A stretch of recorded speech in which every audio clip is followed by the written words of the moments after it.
Today, we turn our attention to a moment of historic significance, the inauguration of Donald Trump as the 47th President of the United States. His return to the White House yesterday, in fact, just a few hours ago, has sparked discussions around his bold campaign promises and the potential impact of his policies on global economies. What does this mean for Africa, Nigeria, and the rest of the world? Could his leadership bring economic opportunities or pose challenges to developing nations? Joining us via Zoom from California to analyze these possibilities is Apollos Goyol, an associate professor of evaluation and research who brings a wealth of experience as a youth tutor, mentor, and coach with AmeriCorps in California. Thank you, Prof, for joining us this morning. Thank you and good morning. Good morning. How is California? Well, we are okay. Fortunately, about the fire thing, I am in the northern part while it's the southern part that is affected. And so our heart goes out to those affected in this unfortunate incident. Yeah, quite sad. All right, Yes. moving. Yeah, Trump has also vowed to transform America into a manufacturing powerhouse. Do you think this could affect trade relations and export opportunities for developing nations or economies? Yes. Well, we congratulate President Trump for his second coming, and we certainly wish him all the best. But I believe that right now, no country is ever, still remember that whenever America sneezes, almost every nation catches cold. But that is far gone now because almost every nation, or we all depend on each other. As such, it is okay for him to come out and mention about making America a manufacturing. But remember, America cannot be a manufacturing country on its own. It will certainly have to depend on certain inputs that have to come from somewhere. So if he is talking about the isolationist kind of policy of just taking care of America first, remember, other countries are also looking at such because we are so connected now as such. In all situations, we must always look and depend on each other. So let's see how it's going to play out. But certainly, no country is an island right now. We all depend on each other. All right.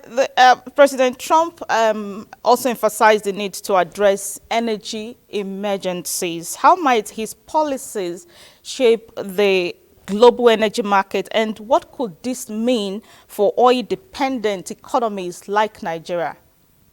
Well, as you have rightly pointed out, anything to do with oil or energy is kind of a global thing. And so there are so many factors that you have to take into consideration. And so looking at the situation right now, yes, he's talking about drilling or sourcing the energy locally and so on and so forth.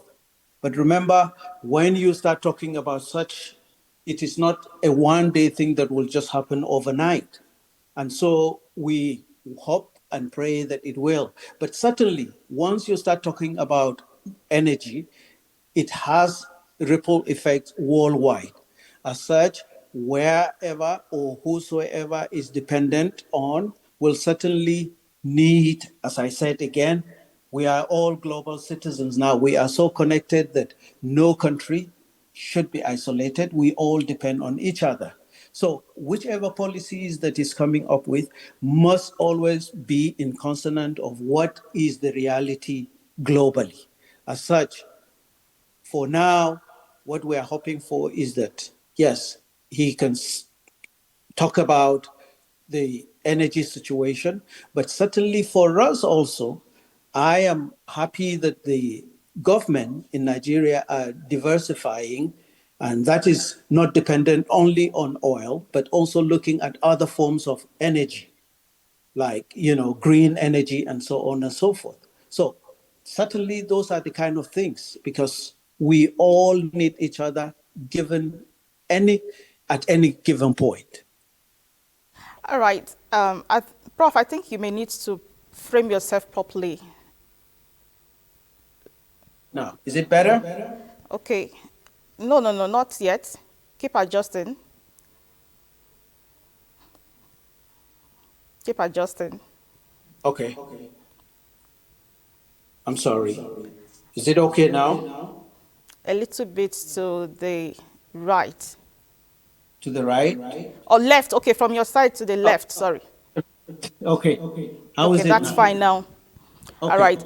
So the new administration also announced to halt illegal entry into the US. What are the economic and diplomatic implications of such measures?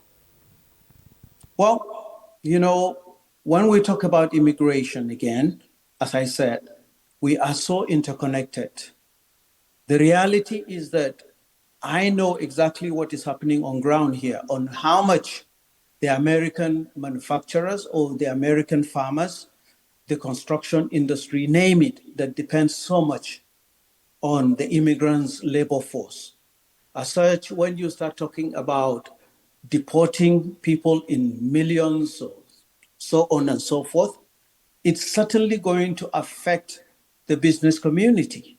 And that is always the truth about immigration.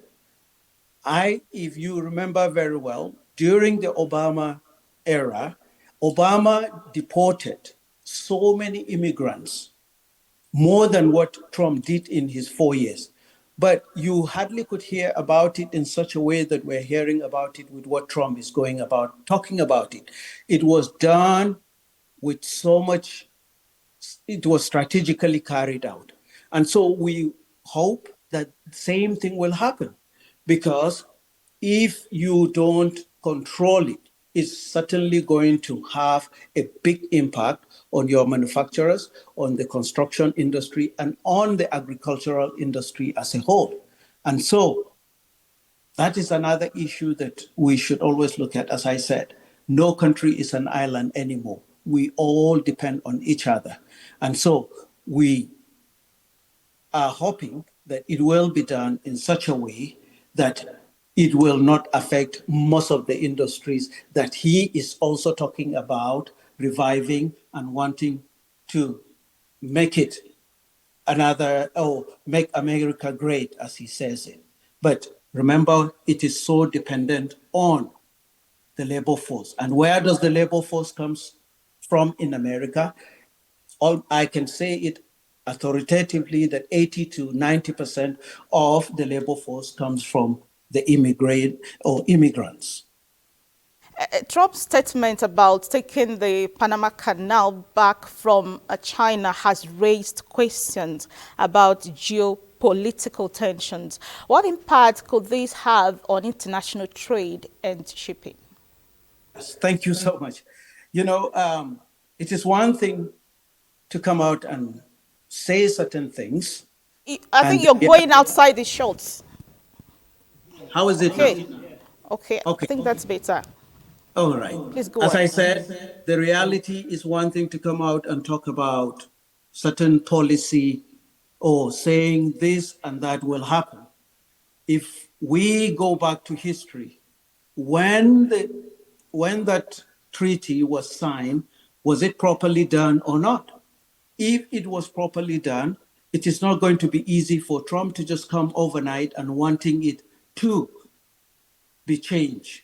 Certainly, there will be procedures that will be carried out. But we know how important the Panama Channel or Canal is to the industries worldwide, I would say, and particularly to America.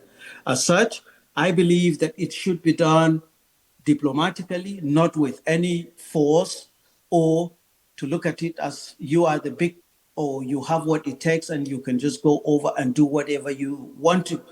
It's not going to happen that way. There's always going to be certain procedures and policies that have to be put in place. And as I said, if this thing was done not properly, then it's a different thing. We can now begin to look at wanting to rectify what was not done properly. But as long as these things were done in the right legal way, it is not going to be easy just overnight to say you're going to change certain things. It will take a while, and certainly we wait to see how that will happen. Do you foresee any significant changes in US-Nigeria relations during this administration? Well, I'm hoping that there will not be. You know, if you know very well, the American situation always is that their interests first. What is it that they will benefit from Nigeria? And I believe vice versa. And so, looking at it right now, what we are hoping for is that both will always be beneficial. It is hopefully going to be a win win situation for each country. And that is our hope. And so, this, as I said, most of these things are unpredictable because there are so many factors that you have to take into consideration. And so, we wait to see how this whole thing is going to play out. But certainly, I think we have been having a cordial relationship, and I'm sure both countries would like to maintain it that way. Well, Professor Apollos Goyol, thank you very much for joining us on the program this morning. Thank you so much. It's a pleasure, and I wish you all the best and Happy New Year again. Thank you. Stay safe.